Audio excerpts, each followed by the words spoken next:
مرد حضرات حالت احرام میں کیسی چپل پہنیں گے؟ عام طور پر مردوں کی طرف سے یہ سوال پوچھا جاتا ہے کہ پاؤں کے کون کون سے حصے ہیں جن کو حالت احرام میں کھلا رکھنا ضروری ہے۔ بازار میں بہت سی چپلیں ملتی ہیں جو چوڑی پٹی والی ہیں۔ بعض حجاج کرام سینڈل پہننا چاہتے ہیں، تو کیا اس طرح کی چپلیں پہننے کی اجازت ہے؟ اس ویڈیو کے اندر آپ کو یہ دکھایا جائے گا۔ تو مرد حضرات حجاج کرام حالت احرام میں ایسی چپل پہنیں گے جس میں دونوں ٹخنے کھلے رہیں اور پاؤں کے درمیان کی ابری ہوئی ہڈی، جہاں سے ہمارا انگوٹھا شروع ہوتا ہے، انگوٹھے کی جڑ، اور جہاں پر پنڈلی شروع ہو رہی ہے، اس کے بالکل درمیان میں ایک ابری ہوئی ہڈی ہوتی ہے جو کہ ہاتھ لگانے سے محسوس ہوتی ہے، جہاں عموماً بال اگتے ہیں اور جوتے کے تسمے باندھے جاتے ہیں، تو یہ ہڈی کھلی رہنا ضروری ہے۔ اسی طرح سے ایڑی اور ایڑی سے اوپر پاؤں کا حصہ یہ کھلا رہنا چاہیے، جیسا کہ اس تصویر میں دکھایا گیا ہے کہ یہ پاؤں کے درمیان کی وہ ہڈی ہے جس کا کھلا رہنا ضروری ہے۔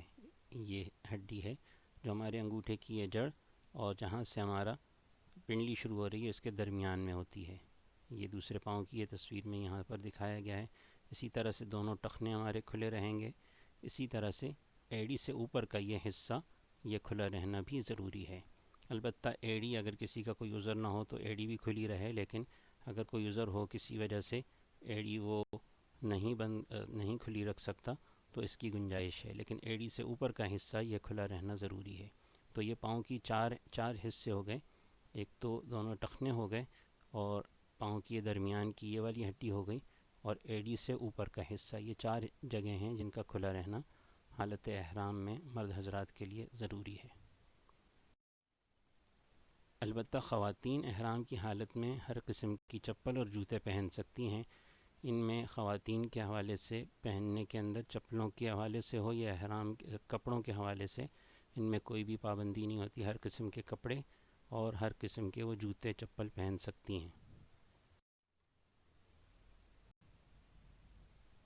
یہ ہمارا یوٹیوب چینل ہے جس میں حج اور عمرے کا مکمل طریقہ اور زیارات کی تمام تر ویڈیوز اور قدم قدم پر رہنمائی موجود ہے۔